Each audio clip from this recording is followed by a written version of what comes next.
Phil Sheridan, ESPN.com, NFL Nation. He covers the Eagles. You typically hear us on Wednesday, but since we're off with a short week this week, we're jam-packed. We wanted to move some things around, so Phil was kind enough to join us as the Eagles play on Thursday this week to give us a little bit more perspective on this week's game and some other things that are happening. Never a dull moment with the Philadelphia Eagles, Phil, even at Thanksgiving when everyone's supposed to be in such a nice mood.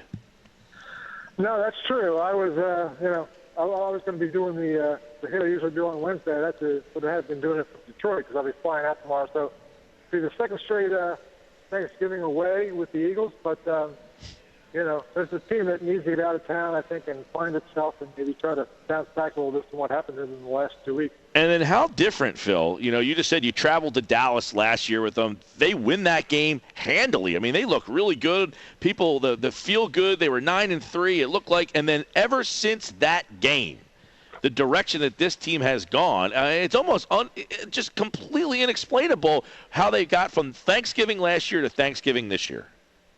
No, it really is. I was just kind of writing all those, writing all that out. And, they went 1-3 after the Thanksgiving Day game last year, and 4-6 so far this year. And it's just not been a very good football team. And the surprising thing is that Kelly made this stupendous amount of changes to the roster, after last year's collapse. So for the team to actually kind of be worse, basically, than they were at that point last year is kind of mind. It doesn't speak very well to Kelly's plan or how he's executed it anyway. Yeah, Phil, never a dull moment with this team. Maybe going on the road is a good thing for this week. Lane Johnson, some comments today about the home field advantage the Eagles don't have these days. 2-5 in their last 7 at Lincoln Financial Field. Do you get the feeling going away from home on Thanksgiving is a good thing for this team right now? I don't think it can hurt. I do think that probably the better thing for them in a way was, except for Bradford, Sam Bradford, who is trying to shoulder to heal up. For everybody else, I think, they had the short turnaround, the short work week, kind of forcing everybody to kind of just, get over the what happened to them Sunday and get right on to the Detroit Lions game planning and everything. I think that probably, as much as anything, will help this team. But getting away and just, when you're with a hostile environment, that can actually bring teams together a little bit. I've seen that happen a lot of times over the years. For the team that if they had to play at home again, I think there'd be a lot of pressure on this team going out on the field at Lincoln Financial Field right about now. As it is, they go to Detroit. I don't think it would be a big help for them, or will be a big help for them. They have to go up and play the Patriots after that up in New England. But a team like the Lions that are not easily beatable. They won their last 2 games, but are a little bit more manageable than the Patriots will be. I think that's a pretty good prescription for the Eagles right now. Talking with Phil Sheridan, ESPN.com's NFL Nation. Phil, obviously what's going to happen at the quarterback position is in flux this week, short week. What is your feeling with Sam Bradford? Now it seems he's cleared from the concussion protocol, more of an issue with the shoulder. Does he have enough time to play this week, or is Chip just trying to go for that competitive advantage and keep the starter quiet as long as possible? Yeah, I think that's in the mix a little bit. Bradford said today that, the way their offense runs, part of the whole Chip Kelly way of doing things is that there's not a huge amount of change from week to week based on the opponent. So in that sense, there's not a ton for him to pick up and learn in the classroom and on the practice field as compared to what the other teams do. And then with the short week, they are making fewer changes than they would make anyway. You play 2 games in 4 days. You basically aren't going to completely throw out everything you did last week. You're going to kind of stick with the fundamentals of what you did on offense and defense. So I think with Bradford right now, it's much more about the comfort in the shoulder. He said he's cleared on the concussion. He's had them before. He feels a lot better. He's pretty much, good to go on that front. But the left shoulder, he's not, he's without, light practice yesterday. There wasn't any contact, obviously. There never is. They wear the red shirts in practice for a reason. But, he has not been hit. And it's one thing to say, yeah, my shoulder feels a little better and I can go out and play. But the first time you get, a shot in the back, back to your left shoulder from a blitzing safety or something like that, that could be the end of the game for Sam Bradford. So, they're trying to be smart about it. They really said it'll come down to, game time decision. They're going to fly to Detroit and see how he's feeling Thursday morning, and they'll make a decision by then. And that's how it'll be. Yeah, I mean, obviously, a lot of people thought that Mark going in there last week would have a shot to, if he played well, use that momentum and keep that job. Is the feeling that when and if Bradford is healthy that he will get that job back, Phil? Oh, I think so. Yeah, I think that was probably likely anyway. Kelly's kind of on the hook here with Bradford. He's got to figure out what he does going forward with the quarterback spot. The best thing that can happen to him from that perspective is for Sam Bradford to really get it going and start putting together a few good games in a row. That has not happened. Didn't happen. It was just starting to happen, it seemed like. There's a couple games that they won. That game against Dallas, it was probably Bradford's best overall game. And he got off to a good start against Miami. Things started to slow down a little bit on offense, and then he got hurt. So we don't know how that would have turned out if he'd been able to stay healthy. But, Sanchez has thrown 4 interceptions in 5 quarters of play. That's as many interceptions as Tom Brady has this year. And Brady has thrown over 400 passes. Sanchez has thrown 64 passes. That's just part of the deal with Mark Sanchez. The other thing about that, though, if I can throw it in there, is that, we talk about Sanchez that way with the interceptions, but the reality is in the last years, 3 different quarterbacks playing. One of them Sanchez, one of them Bradford, and one of them being Nick Foles. 40 touchdown passes, 35 interceptions, all combined. So all 3 of those guys, have basically the same results. I'm starting to wonder a little bit if some of that might be Chip Kelly's offense. If there's some component to the offense, the routes they run, or the way they run their progression through the defensive coverages and everything. I just wonder if there's something in the offense that maybe lends itself to some interceptions overall. We saw Foles for that 1.5 season a few years ago.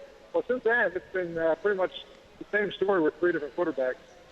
Phil Sheridan's with us, ESPN.com, NFL Nation. Phil, in the years that you've come on the show, you're a pretty level-headed guy. So I'll ask you the question about Chip Kelly in terms of, do you get the sense that there are starting to be some cracks above him, that people are questioning him, at the Jeffrey Lurie level or somewhere below Lurie that we've, never really heard much about before? Do you think that there are people in that building that are starting to wonder whether they gave him too much too soon? I'm sure there are. The question is what Jeff Lurie thinks, because really almost what anybody else thinks, there's almost nobody left. Joe Banner is a guy that can go in and talk to Jeff Lurie, and Lurie would listen to him.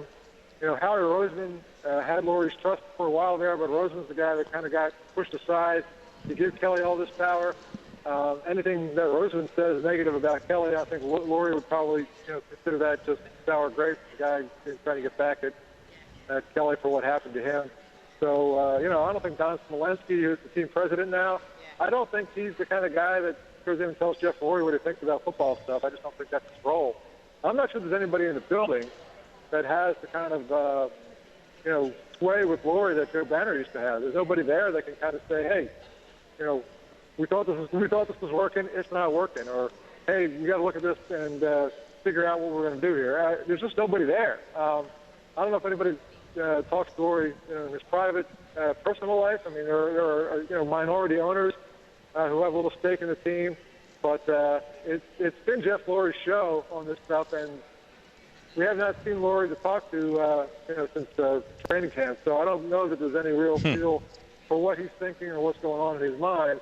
But he's only 10 months into having given Kelly all this power, and all this authority, I don't think he's going to bail on it that fast.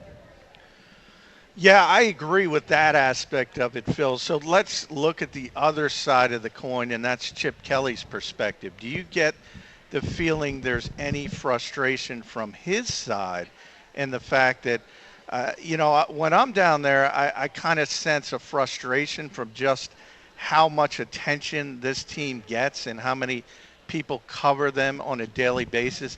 Do you get any of that frustration coming from Chip Kelly's perspective? Yeah, I absolutely do. I think you're reading that exactly right. I think he's sort of stunned by, how many people there are there every day and how many questions he has to answer and how many of them aren't pleasant questions. When the first year when he was going 10-6 and going to the playoffs and, people were asking a lot of questions about his various, theories about how to run an offense and sports science and all that stuff. The whole general tone of it was, hey, Kelly's a really smart guy, and everybody wants to kind of know what he's doing and how he is about his business.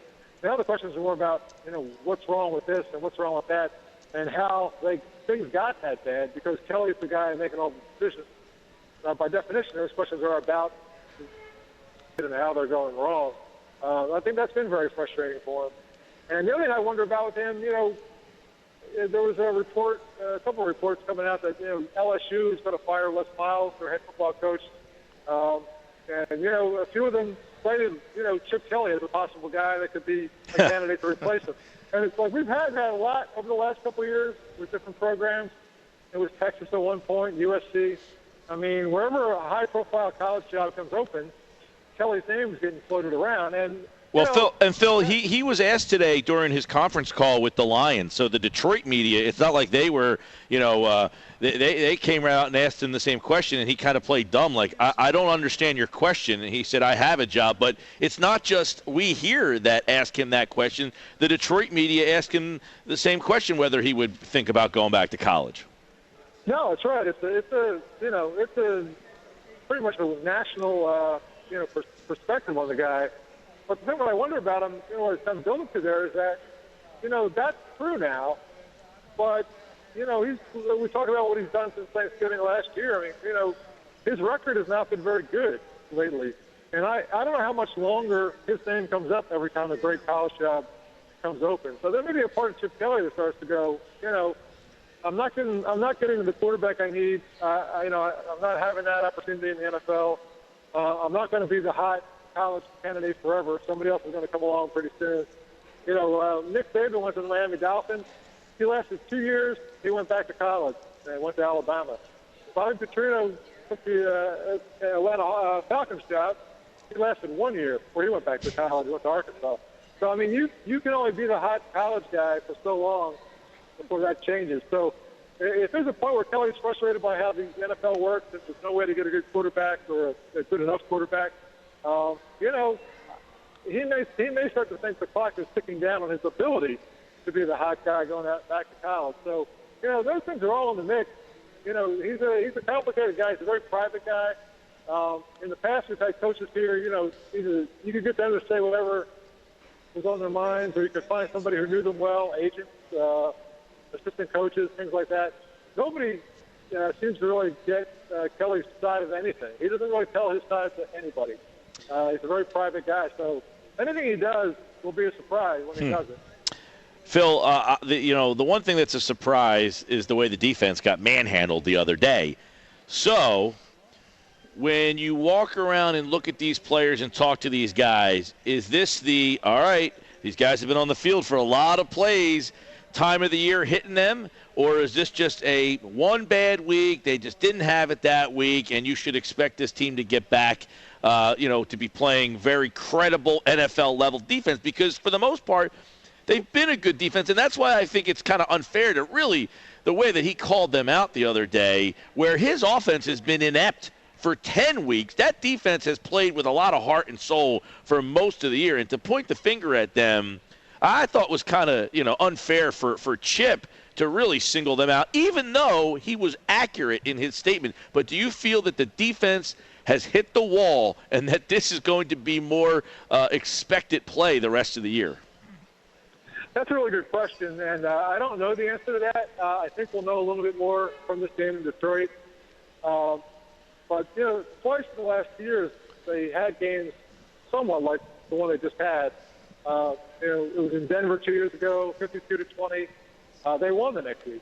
And last year, Green Bay, 53-20, and they won the next week. So I think there's a bit of record there of Bill Davis, defensive coordinator, being able to kind of, assess what happened and why it happened and fix it at least well enough to get them back on the field with a chance to win the following week. Now, Detroit's not, they're 3-17 for a reason, but they have won their last 2 games.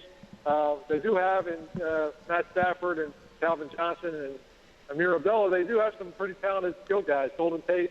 There is an offense there that can do some damage. So it'll be an interesting test for this Eagles defense. And it will probably, we have the Patriots coming up after that. You got to figure that's going to be a rough day.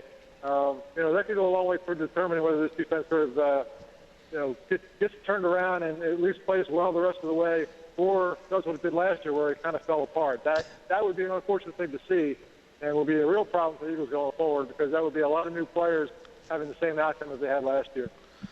Well, it was interesting, Phil. I mean, one of the things that concerned me so much about the defense last week, obviously, was the inability to control Doug Martin, who's a darn good running back. Now, as we look forward to Detroit, they've struggled mightily rushing the football. You mentioned Abdullah. He's certainly improved a little bit, but as a whole, it's been a team that has really struggled from that perspective. How much has the loss of Jordan Hicks affected this defense? Amazingly to say, because he was a rookie who wasn't expected to do much, and all of a sudden, he's the impact guy, and the guys with the big names, DeMeco Ryans, Michael Kendricks, Kiko Alonso, haven't performed at least consistently. Yeah, I think there's something to that. I think, but I guess the one thing I would say is it's a credit to Jordan Hicks that as a third-round pick and as a rookie, he came in and had an impact. There's a guy that went out and made plays, actually, took the ball away from opposing teams, a bunch of times. It really, had more of an impact than rookies have tended to have around here for the last couple of years. But I would also say that if they are missing Jordan Hicks that much, and if they are hurting that badly because Hicks got hurt and he's out, that is a real statement about Kiko Alonso, DeMeco Ryans, and Michael Kendricks. I mean, it's a shame that Hicks got hurt. He's a good kid, and you'd like to have seen him be able to play and see it through. But if those 3 guys are not playing that well and everyone misses Jordan Hicks, that says a lot more about those 3 guys than it says about Jordan Hicks. They are, I feel a little bit bad for Ryans because, he's been a warrior for this team. He's the kind of guy that everybody looks up to and respects. He's not 100%. His hamstrings bother him. He's still in the first year coming back from his second tear of his Achilles tendon. So here's a guy who was already coming back from an injury. Now he's got a hamstring issue. I don't think he's at 100%. I think there's a little bit physical going on. And I'm not sure that Alonso is all the way back to, full speed and like playing football the way he did before his ACL tear last year. So that's in the mix as well. But those guys have got to be able to play at least as well as a third-round rookie for this team to be able to go forward.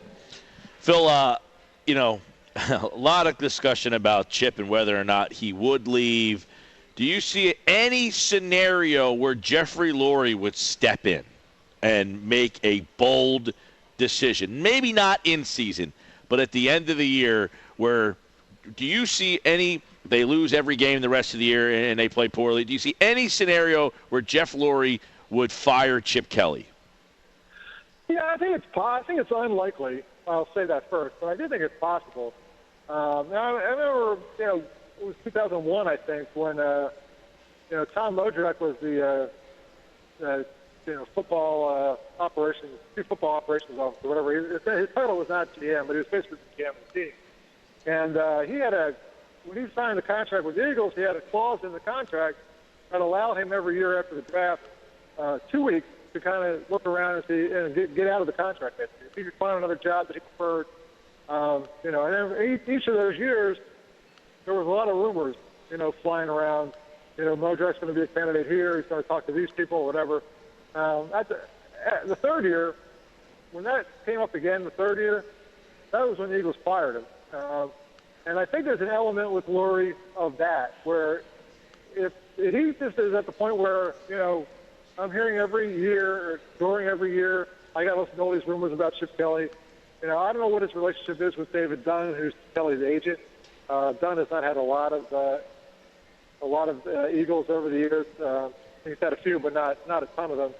So, Kelly's agent is not a guy that Lurie probably knows as well as he's done some other agents. If he's got a sense from that guy or he doesn't trust that guy, or he thinks that guy's out there, stirring up some of this interest in Kelly, yeah, that would be, to me, the way that it could go.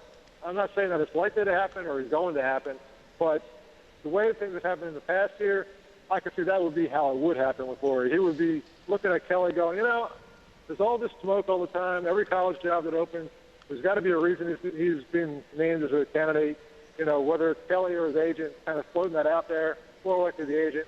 If that stuff kind of is, getting on Lurie's nerves and things start to go bad on the field here, that's the way I think it should go, where Lurie would say, that's enough. I've seen enough of this. I'm just going to bring somebody else in here and turn this thing around. I don't think that's likely to happen, but I think that's a scenario where it could happen. All right, Phil Sheridan, everybody, ESPN.com, NFL Nation, kind enough to move up a day with the Eagles playing on Thursday. Safe travels out to Detroit, the beautiful city of Detroit, and happy Thanksgiving, Phil, to you and yours. Yeah, you guys enjoy your day. At least you don't have to be out there for it. You can watch it on TV, forget about it, and then have a nice meal. Enjoy that. Take care, Phil. Always good to catch up with Phil Sheridan, ESPN.com, NFL Nation.